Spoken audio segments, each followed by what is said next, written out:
नमस्कार, स्वागत है आप सभी का आपके अपने यूट्यूब चैनल एनमिसा क्लासेस में। साथियों, आज हम सभी अध्ययन करेंगे बीएड द्वितीय सेमेस्टर के चतुर्थ प्रश्न पत्र समावेशी शिक्षा की इकाई 3। ठीक है, समावेशी शिक्षा की इकाई 3 में आज हम अपवर्जन के बारे में पढ़ेंगे, यानी एक्सक्लूशन होता क्या है। इसी के बारे में पूरी जानकारी प्राप्त करेंगे कि अपवर्जन का अर्थ, अपवर्जन की परिभाषा, अपवर्जन के कारण, अपवर्जन क्या प्रभाव होते हैं और अपवर्जन को दूर करने के क्या उपाय कारगर सिद्ध हो सकते हैं। इन्हीं बिंदुओं पर आज हम चर्चा करेंगे। तो पेन कापी उठा लीजिए और पूरे मनोयोग से आप समझने का प्रयास करिए कि किस तरह से ये अपवर्जन प्रभावित कर रहा है, अपवर्जन क्या है, ठीक है, और कितने प्रकार का होता है, इत्यादि चीज़ों पर हम विस्तृत चर्चा करेंगे। चलिए क्लास शुरू करेंगे। शुरू करने से पहले यही कहूँगा कि चैनल पे पहले आप विजिट कर रहे हैं, चैनल को सब्सक्राइब कर दीजिएगा, बेल आइकन को प्रेस कर दीजिएगा, ठीक है, और वीडियो अच्छा लगे तो लाइक करना बिल्कुल मत भूलिएगा। तो चलिए देखेंगे अपवर्जन। देखिए, अपवर्जन का जो मीनिंग होता है वो मीनिंग ही है क्या, त्यागना। अपवर्जन का एक शब्द अगर बात करें तो त्यागना या किसी चीज़ से वंचित रखना। ठीक है, क्या करना, त्यागना या वंचित करना ही अपवर्जन का अर्थ है। ठीक है, चूँकि हम शिक्षा शास्त्र पढ़ रहे हैं तो शिक्षा शास्त्र के अंतर्गत हम जो भी चीज़ पढ़ेंगे सब शिक्षा से रिलेट करके ही पढ़ेंगे। तो यहाँ हम सामाजिक अपवर्जन, चूँकि हमने बताया कि अपवर्जन के प्रकार की बात करेंगे, तो यहाँ हम शैक्षिक अपवर्जन की बात करेंगे। ठीक है, कि शिक्षा के क्षेत्र में कैसे वंचित किया जा रहा है, शिक्षा के क्षेत्र में कहाँ अलगाव विलगाव की स्थिति स्पष्ट हो रही है। आगे कह रहा है शैक्षिक क्षेत्र में विशिष्ट बालक की विशिष्टताओं को अनदेखा करके उन्हें सामान्य बालकों की शिक्षा प्रक्रिया व शैक्षिक अवसरों से दूर रखना ही अपवर्जन कहलाता है। कह रहा है कि शैक्षिक क्षेत्र में यानी शिक्षा के क्षेत्र में विशिष्ट, चूँकि विशिष्ट बालक की आवश्यकता हमने पिछले क्लास में बताया था कि सामान्य बालक की आवश्यकता से भिन्न होती है। तो जो विशिष्ट बालक की आवश्यकताएं हैं उनकी आवश्यकताओं को क्या करना, अनदेखा करना। ठीक है, विशिष्ट बालक की आवश्यकता और उसकी विशिष्टता को अनदेखा करके, ठीक है, और उनको सामान्य बालकों के साथ शिक्षा प्रदान न करके, ठीक है, उनके सामान्य बालकों के जैसे शिक्षा के अवसर प्रदान न करके उन्हें क्या करना, उन्हें अलग रखना, उन्हें समाज से अलग रखना, दूर रखना, शिक्षा से दूर रखना ही अपवर्जन कहलाता है। अगर यह अपवर्जन शिक्षा के क्षेत्र में है तो यह शैक्षिक अपवर्जन कहलाएगा। अगर यह, ठीक है, अगर यह किसी दूसरे समाज के रूप में है, समाज में अगर स्थिति जो है अलग बनी हुई है, किनारे किया गया है, उनको वंचित रखा गया है किसी भी अधिकार से, सामाजिक अधिकार से, तो वह सामाजिक अपवर्जन के अंतर्गत कहलाएगा। तो वही कह रहा है दूसरे शब्दों में कि शैक्षिक अवसरों का सभी बालकों के मध्य असमान वितरण ही अपवर्जन कहलाता है। कह रहा है कि सब, दूसरे शब्दों में शैक्षिक अवसरों का सभी बालकों के मध्य क्या करना, असमान वितरण, यानी समान न हो। किसी बालक के पास शैक्षिक अधिकार ज़्यादा हैं, किसी बालक के पास शैक्षिक अधिकार कम है, कोई बालक शिक्षा से बहुत ही दूर है, उसका शिक्षा से दूर दूर तक विस्तार आता नहीं है। ठीक, तो ये जो अलगाव विलगाव की स्थिति है, जो असमान वितरण है शिक्षा के अवसर प्राप्त करने का, शिक्षा ग्रहण करने का, यही अपवर्जन कहलाता है। इसी को हम एक्सक्लूशन कहते हैं। परीक्षा के दृष्टि से एक्सक्लूशन बहुत ही महत्वपूर्ण है और यह मैं दावे के साथ कह सकता हूँ कि लघुत्तरीय प्रश्न पूछने की पूरी संभावना है, तो आप इसको जरूर पढ़िए। आगे है एक परिभाषा हम देख ले रहे हैं पोलमैन के अनुसार। ये परिभाषा पोलमैन जी के अनुसार है, देखेंगे। पोलमैन जी ने कहा कि वंचन निम्न स्तरीय जीवन दशा या अलगाव की ओर संकेत करता है जो कि कुछ व्यक्तियों को उनके समाज की सांस्कृतिक उपलब्धियों में भाग लेने से रोक देता है। इन्होंने जो परिभाषा दी, इन्होंने समाज को ध्यान रख करके दी है, न कि शिक्षा को ध्यान रख के दी है। ठीक है, तो हम यहाँ पे इसका अर्थ समझ ली है, परिभाषा समझेंगे पोलमैन की परिभाषा से कि वंचन निम्न स्तरीय जीवन दशा या अलगाव की ओर, यानी जो वंचन है, यानी जो वंचित किया गया है समाज को या बालक को, तो वंचन निम्न स्तरीय जीवन दशा या अलगाव की ओर संकेत करता है। यानी कि क्या व्यक्ति के अधिकार सीमित कर दिए गए हैं, व्यक्ति के अधिकारों से छीन लिए गए हैं, व्यक्ति अपने अधिकारों से, मूलभूत सुविधाओं से वंचित है, जो कि कुछ व्यक्तियों को उनके समाज की सांस्कृतिक उपलब्धियों में भाग लेने से रोक देता है। और यह जो वंचन है, जिन कुछ व्यक्तियों पर जो वंचन लगाया गया है, ठीक है, वह क्या करेगा, समाज में जो उनकी संस्कृतियां हैं उनमें वह घुल मिल करके संस्कृति को अपना नहीं सकते हैं, वह उनको उनकी संस्कृति से दूर रखा गया है। और आज भी समाज में आप देख सकते हैं जो SC/ST कैटेगरी के हैं, अनुसूचित जनजाति जाति के हैं, उनको अभी भी कुछ हद तक सामाजिक प्रथाओं में शामिल होने से उनको रोक दिया जाता है कि आप यहाँ पर नहीं आ सकते, इस संबंधी आप प्रवेश नहीं कर सकते, यहाँ पे आपका बैठना मना है, इनके साथ आप बराबरी नहीं बैठ सकते। तो क्या है, यहाँ समाज में क्या है, समाज में अभी भी कुछ उनको अधिकार नहीं मिल पाए हैं, या अभी भी वह संघर्ष कर रहे हैं, और जो जागरूक हो चुके हैं वे अपने अधिकार को प्राप्त कर ले रहे हैं। ठीक, तो हालांकि हमें पढ़ना है शिक्षा से, तो शिक्षा में भी यही चीज़ होता है कि वंचन निम्न स्तरीय जीवन दशा या अलगाव की ओर संकेत करता है, जो कि कुछ व्यक्तियों को उनकी शैक्षिक उपलब्धियों में भाग लेने से रोक देता है। ठीक, यह हम शिक्षा से लेकर के समझेंगे। इन्होंने समाज को लेकर के परिभाषा दी थी, तो समझ में आ गया होगा आप सभी को। अब बात करेंगे अपवर्जन के कारण। अपवर्जन के क्या क्या कारण हो सकते हैं जिसके कारण यह अपवर्जन हो रहा है, अपवर्जन प्रभावी है। तो क्या क्या कारण, सबसे पहला कारण है प्राचीन कालीन रूढ़िवादी विचारधारा। प्राचीन काल से विचारधारा है कि बालक, जो विशिष्ट बालक है, उसको क्या किया जाए, समाज से अपवर्जित कर दिया जाए, उसके लिए अलग से शिक्षा की व्यवस्था की जाए, उसके लिए विशिष्ट शिक्षा की व्यवस्था की जाए, उसको सामान्य बालकों के साथ समावेशी शिक्षा में जब शिक्षा ग्रहण कराएंगे तो सामान्य बालक भी शिक्षा सही ढंग से ग्रहण नहीं कर पाएंगे। ऐसी विचारधारा प्राचीन समय से आ रही है, इसीलिए अपवर्जन अभी भी बना हुआ है। तो प्राचीन कालीन रूढ़िवादी विचारधारा, जैसे मैंने कहा कि किसी का बालक मान लीजिए अगर मूक बधिर है तो उसे लोग एक दृष्टि से देखेंगे, बहुत ऐसे देखेंगे जैसे कि वह लाचार है। ठीक है, उसको अपनी नज़र से लाचार कर देंगे, उसको बेचारा बेचारा करके उसको बेचारा बना देंगे। तो वही चीज़ यहाँ पे है कि प्राचीन कालीन रूढ़िवादी विचारधारा, उसको लोग प्रोत्साहित नहीं कर सकते, उसको रूढ़िवादी विचारधारा से लोग ग्रसित हैं। लोग यही कहेंगे बेचारा कर क्या सकता है, ये तो कुछ नहीं कर पाएगा, पहले ही कह देंगे। तो इस विचारधारा के कारण भी अपवर्जन बना हुआ है। बालक जो है वह सामान्य बालकों के साथ समावेशी शिक्षा ग्रहण नहीं कर पा रहा है। आगे साधनों का असमान वितरण, चूँकि जो संसाधन हैं उनमें भी असमान वितरण है। कुछ लोगों के पास संसाधन हैं, कुछ लोगों के पास संसाधन नहीं हैं, जिनसे कि वह शिक्षा नहीं ग्रहण कर पाते हैं, और शिक्षा का असमान बंदरबाट विवरण बना हुआ है। ठीक, जो शिक्षा का असमान वितरण हुआ है वो इसी कारण हुआ है कि साधन का क्या है, समुचित रूप से उपयोग नहीं हो पा रहा है, और साधन का अभाव भी है कुछ लोगों के पास, और कुछ लोगों के पास पर्याप्त साधन है जो कि साधन का दुरुपयोग कर रहे हैं। तो साधनों का असमान वितरण भी कहीं ना कहीं अपवर्जन का एक कारण है। आगे देखेंगे हम, साधन मतलब सरकारी जो कि जैसे कि छात्रवृत्ति मिलती है, ठीक है, या फिर स्कूल बस की सुविधा है, फिर जिसकी पहुंच है वह स्कूल छात्रावास की व्यवस्था में कह लूँ।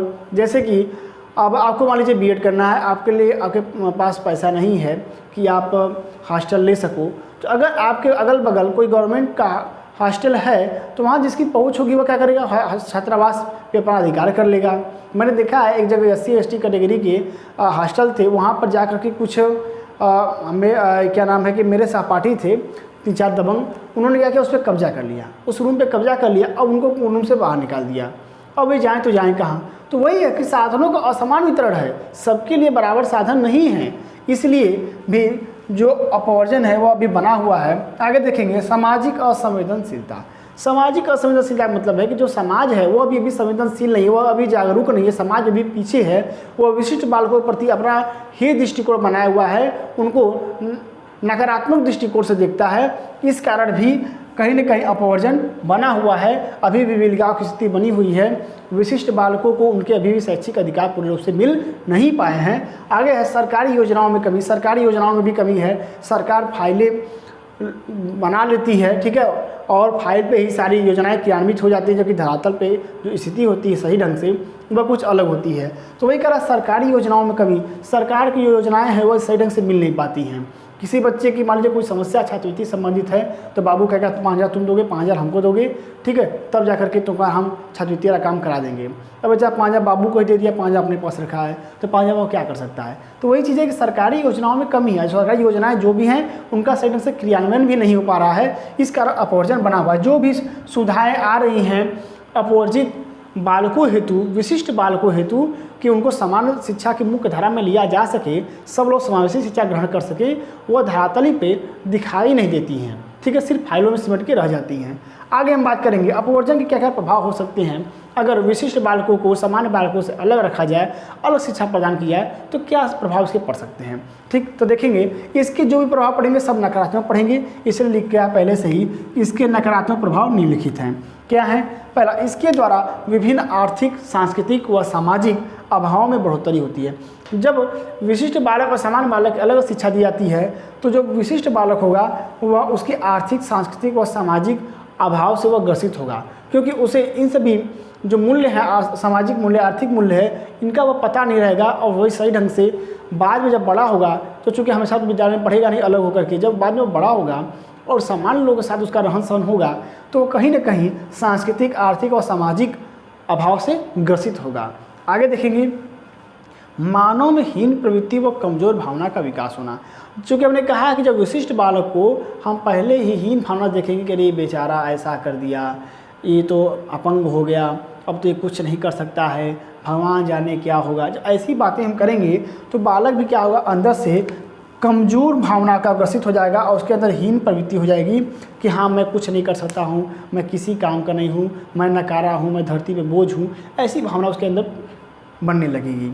आगे है असमानता, गरीबी, भूखमरी, बेरोजगारी को बढ़ावा। चूँकि जब शिक्षा प्रणाली ग्रहण नहीं करेगा, ठीक है, तो जब शिक्षित होगा नहीं तो आगे कुछ कर पाएगा नहीं। तो वही कह रहा है कि उससे क्या होगा कि गरीबी, ठीक, गरीबी होगी, गरीबी से क्या होगा, भूखमरी होगी, भूखमरी से बेरोजगारी बढ़ेगी। तो ठीक है, यही सब चीज़ें कि असमानता, गरीबी, भूखमरी, ठीक है, बेरोजगारी, इन सभी चीज़ों को बढ़ावा मिलने लगेगा अपवर्जन के कारण। ठीक है, अपवर्जन के क्या है, प्रभाव हैं, अपवर्जन से ये प्रभाव पड़ेगा। क्योंकि जब हम सबको समान अवसर की व्यवस्था नहीं करेंगे तो जो पढ़ा लिखा रहेगा वो तो आगे बढ़ेगा और जो पढ़ा लिखा नहीं रहेगा वह पीछे ही रह जाएगा। आगे देखेंगे हम जीवन की गुणवत्ता पर नकारात्मक प्रभाव। और चूँकि जो पढ़ा लिखा व्यक्ति नहीं होता है, एक पढ़ा लिखा व्यक्ति है और एक पढ़ा लिखा व्यक्ति नहीं है, अगर कहीं पे आप देखेंगे तो उनके व्यवहार में आपको ज़रूर अंतर दिखाई देगा।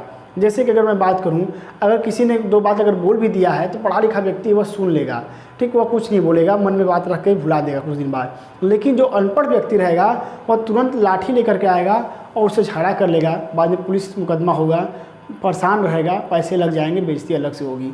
तो वही क्या है, तो पढ़े लिखे और न पढ़े लिखे में अंतर होता है। तो वही चीज़ कर रहा है कि जीवन की गुणवत्ता पर नकारात्मक प्रभाव पड़ता है। चूँकि उनके अंदर शिक्षा उन्होंने ग्रहण की नहीं है, तो समझ है नहीं, तो उनको क्या पड़ेगा, नकारात्मक प्रभाव पड़ेगा। ठीक, समझ में आ रहा होगा आप सभी को कि नकारात्मक प्रभाव का मतलब क्या है कि सूझबूझ की कमी। कहने मतलब यह है कि जो बालक होंगे उनके अंदर सूझबूझ की कमी होगी, तुरंत फैसला नहीं ले पाएंगे वो। तो उम्मीद करता हूँ कि समझ में आया होगा। ये अपवर्जन, इसका स्क्रीनशॉट ले लीजिए।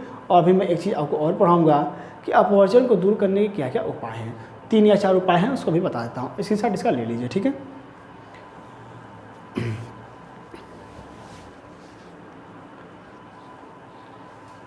तो चलिए, उम्मीद करता हूँ कि स्क्रीनशॉट अब हो गया होगा। मन लगा करके अध्ययन करते रहिए आप, ठीक है। और बाकी तो हम हैं ही। देखिए, अभी रिजल्ट आया हुआ है बीएड 3rd सेमेस्टर का, महात्मा गांधी काशी विद्यापीठ का। तो अच्छे अच्छे अंक आप लोग सभी लाए हैं और मुझे आप पर्सनली बताते भी हैं, तो अच्छा लगता है कि हाँ, से कहा जाता है कि गुरु गुड़ रह गया, चेरा चीनी हो गया। तो वही मुझे याद आता है, क्योंकि आपके जो अंक है वो मुझसे भी ज़्यादा आते हैं। तो मुझे बहुत अच्छा लगता है कि चलिए हमारा पढ़ाया हुआ बच्चा जो है वो इतना अच्छा अंक लाया है, ठीक है। तो आप इसी तरह, जिस तरह 3rd सेमेस्टर के जो आपके सीनियर हैं वो अच्छा अंक लाए हैं 3rd सेमेस्टर में, उस तरह आप भी अपने 2nd सेमेस्टर की परीक्षा में अच्छे अंक लाइए। और 1st सेमेस्टर का आपका रिजल्ट बहुत ही जल्द आने वाला है, ठीक है। इसके लिए तैयार हो जाइएगा।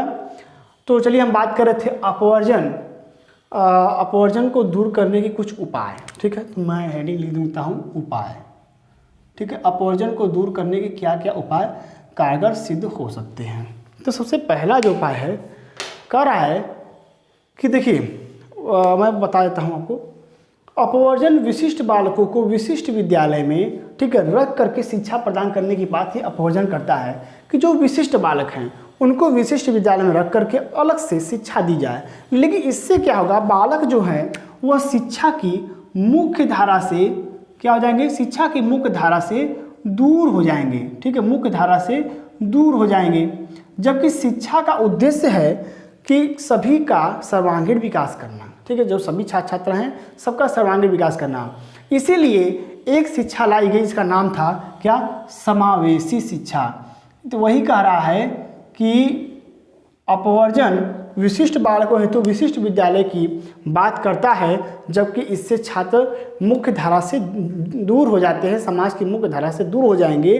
तो इसीलिए समावेशी शिक्षा के द्वारा बालकों को मुख्य धारा में लाया जा सकता है। जो विशिष्ट बालक हैं उनको समान बालकों के साथ शिक्षा प्रदान करके मुख्य धारा में लाया जा सकता है। ठीक है, तो यही बात कर रहा है। क्या इसका समाधान है? पहला समाधान है कि समावेशी शिक्षा प्रदान करना, पहला समाधान ये हो गया। अब हम बात करेंगे नंबर 2 की। ठीक है, दूसरा समाधान क्या है? दूसरा समाधान है कि अपवर्जन जो है शिक्षा के क्षेत्र को संकुचित कर देता है। यह एक दायरा सीमित कर देता है कि हाँ, इतना में ही आपको अध्ययन करना, जो विशिष्ट बालक हैं इनके लिए इतना ही सिलेबस बनाया गया है।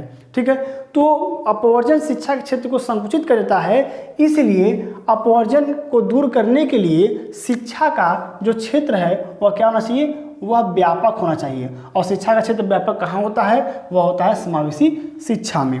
तो वही दूसरा लिखेंगे कि समावेशी शिक्षा प्रदान करके जो अपवर्जन बालक के लिए शिक्षा का क्षेत्र संकुचित करता है उसको खत्म करके व्यापक क्षेत्र, विस्तृत क्षेत्र का निर्माण किया जाना चाहिए। ठीक है, यानी पाठ्यक्रम विस्तृत होना चाहिए, कहने का अर्थ यह है। ठीक है, आगे देखेंगे हम, यह जो अपवर्जन है शिक्षा के एकीकरण में बाधा बना हुआ है। ठीक, अपवर्जन क्या है? अपवर्जन शिक्षा के क्षेत्र में बाधा बना हुआ है, इसलिए अपवर्जन को समाप्त करके, ठीक है, एकीकरण के जगह समावेशन, ध्यान देंगे। अब हम बात करेंगे क्या, समावेशन में देखिए एकीकरण एक ही शिक्षा का लक्ष्य है कि सभी लोग एक हों, सभी लोग मिल के रहें, लेकिन अपवर्जन क्या है, इसमें कहीं ना कहीं बाधा बना हुआ है।